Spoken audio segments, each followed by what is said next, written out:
नमस्कार दोस्तों, technical Autotech में आपका स्वागत है। दोस्तों आज अपने पास मारुति सुजुकी एर्टिगा है, company fitted CNG, inbuilt CNG है।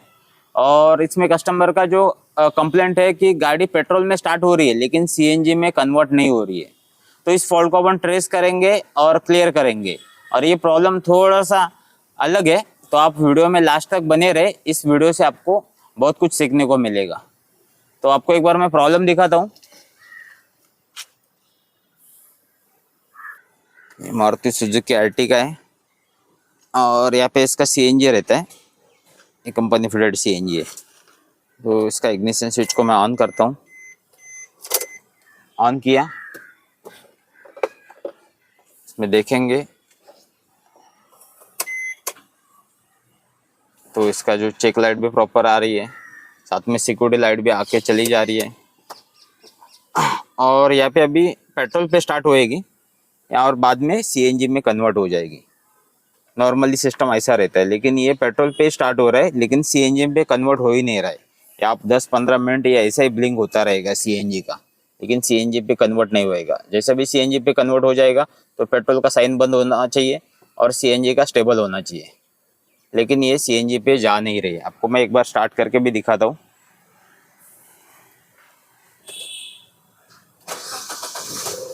गाड़ी मैंने स्टार्ट कर दिया,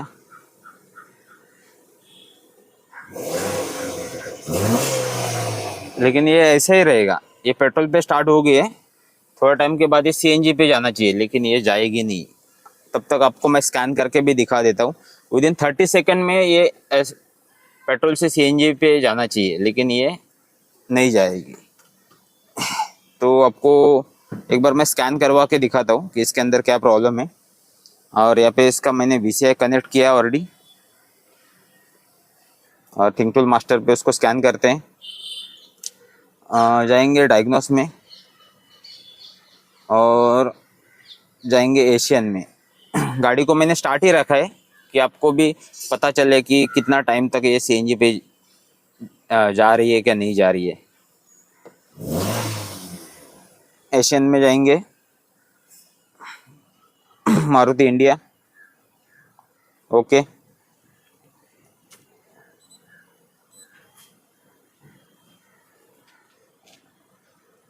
न्यू मेनू, ऑटोमेटिकली सर्च, ओके। यहाँ पे बता दिया एर्टिगा, ओके। और अपन सिस्टम लिस्ट में स्कैन करेंगे, क्योंकि अपने को अभी इसमें दो ही चीज़ करना है, एक तो ईसीएम और दूसरा है सीएनजी। यहाँ पे जो सीएनजी ऑप्शन है, तो एक बार मैं सीएनजी को इंटर करता हूँ। ये सीएनजी का पार्ट नंबर आ गया, ओके। रेड ट्रबल कोड, तो यहाँ पे नो ट्रबल कोड, मतलब स्कैनर पे कोई फॉल्ट कोड शो नहीं हो रहा है। और इसमें कैसा रहता है, पेट्रोल इंजन में प्रॉब्लम है या फिर सीएनजी के लाइन में प्रॉब्लम है, सीएनजी, वो दोनों एक दूसरे से रिलेटेड है। आपका इंजन में भी फॉल्ट रहेगा तो भी सीएनजी पे कन्वर्ट नहीं होएगी, और सीएनजी में फॉल्ट रहेगा तो सीएनजी पे कन्वर्ट होएगी नहीं। तो इसमें सीएनजी पे अभी नो फॉल्ट बता रहा है। अभी इंजन में देखेंगे, ईसीएम, इंजन कंट्रोल यूनिट में चेक करते हैं। यहाँ पे उसका भी ईसीएम का पार्ट नंबर ले लिया इसने। रेड ट्रबल कोड करेंगे, तो यहाँ पे जो फॉल्ट कोड शो हो रहा है P0134, O2 sensor circuit no activity detected, bank 1 sensor 1, और एक करंट में फॉल्ट कोड है। और साथ में इधर गाड़ी स्टार्ट की कंडीशन में इधर चेक लाइट आ रही है। तो ये जब तक चेक लाइट नहीं जाएगी और ये फॉल्ट क्लियर नहीं होएगा तब तक ये सीएनजी पे कन्वर्ट नहीं होएगी। ये सीएनजी का लाइट ऐसा ही ऊपर का जो साइन ब्लिंक होता रहेगा।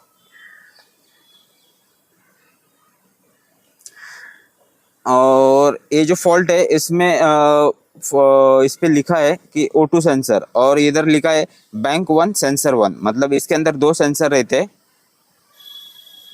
तो ये कैटालिटिक कन्वर्टर के पहले वाला है, और इसमें इसके लिए उसके उधर बैंक 1 सेंसर 1 आ रहा है। तो आपको वो भी दिखाता हूँ कि कौन सा सेंसर है। तो गाड़ी को एक बार बंद करता हूँ क्योंकि ये सीएनजी पे जा ही नहीं रही है।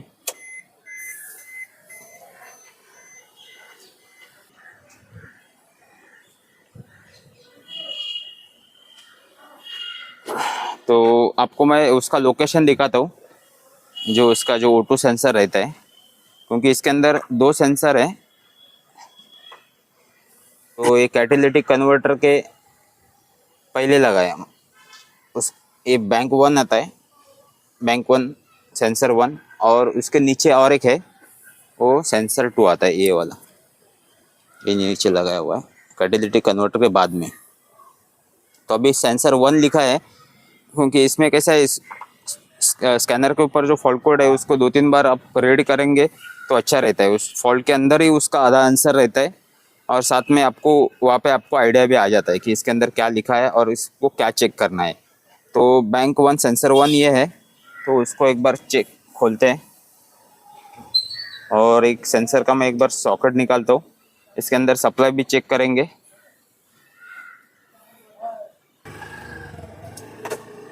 तो इसका मैंने सॉकेट खोल दिया, और इसमें एकदम सिंपल सिस्टम है, आप समझेंगे तो बहुत इजीली जल्दी समझ में आ जाएगा। इसके अंदर 4 वायर है, और उसमें 2 वायर वाइट है और एक ग्रे और एक ब्लैक है।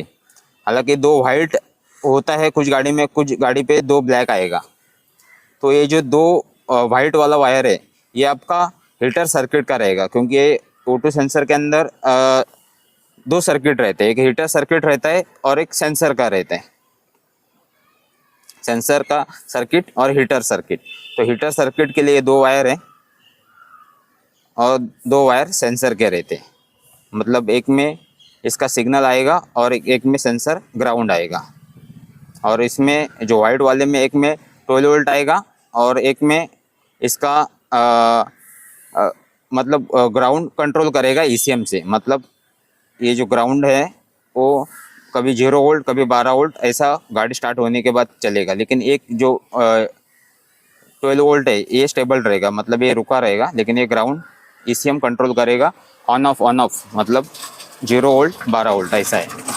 तो और इसमें आपको मैं एक बार उसका हीटर सर्किट भी चेक करवा के दिखाता हूँ, क्योंकि ज़्यादा तो प्रॉब्लम यही आता है, तो वो भी कैसे चेक करने का बताता हूँ। तो ये जो वाइट वाला जो 2 वायर है उसको अपन मल्टीमीटर के ऊपर चेक करेंगे। तो मल्टीमीटर को अपन कंटिन्यूटी पे सेट करते हैं, और इसका जो वाइट वाला जो 2 वायर है इसके अंदर अपन चेक करेंगे कि हीटर सर्किट काम कर रहा है क्या। तो इधर इसको ऐसे भी लगाऊंगा तो ये बीप का साउंड आना चाहिए। तो पहले मैं आपको लीड को एक दूसरे में टच करके दिखाता हूँ, तो ये देखोगे तो बीप का साउंड आ रहा है। सेम इसका जो वाइट वाला दोनों वायर है उसके अंदर भी वैसे आना चाहिए। कुछ गाड़ी में इसका ब्लैक भी हो सकता है, लेकिन फिर भी वो हीटर का ही रहता है। सेम फंडा है, और सेम वायर को दोनों को अपन टच करेंगे तो यहाँ पे देखेंगे तो बीप का साउंड आ रहा है, मतलब ये हीटर सर्किट काम कर रहा है। कभी ओपन होता है तो ये भी कंटिन्यूटी नहीं देगा, तो फिर उस केस में आपको सेंसर डालना पड़ता है।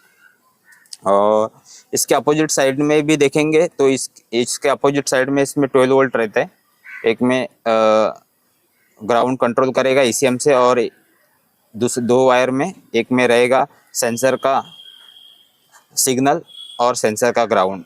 तो एक बार मैं इसका यूजुअली वायरिंग भी चेक करता हूँ।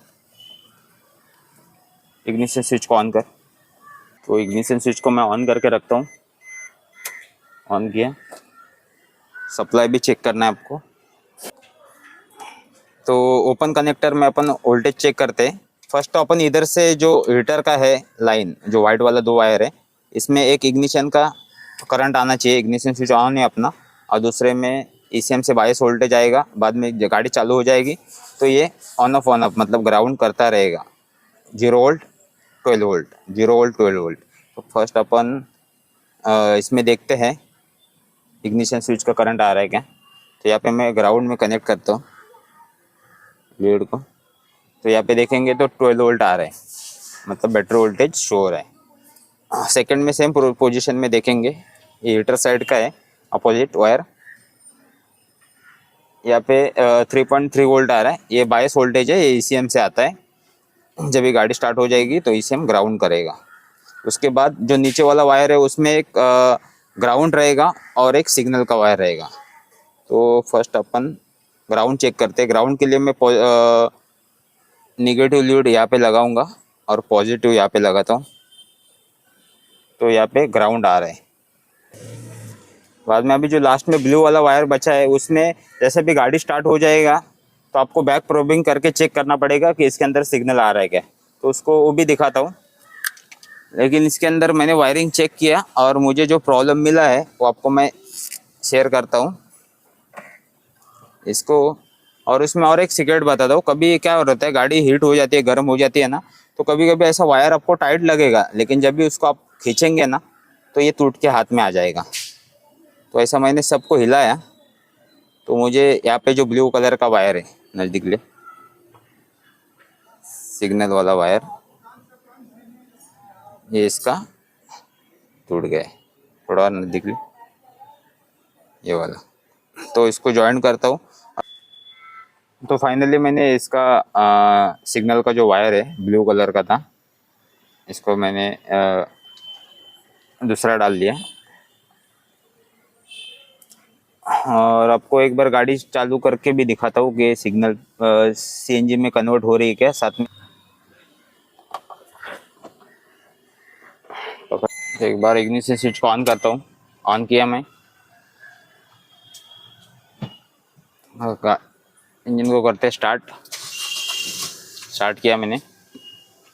और यहाँ पे अराउंड 30 सेकंड के आसपास ये पेट्रोल से फिर सीएनजी में कन्वर्ट होना चाहिए। गाड़ी को मैंने स्टार्ट ही रखा है।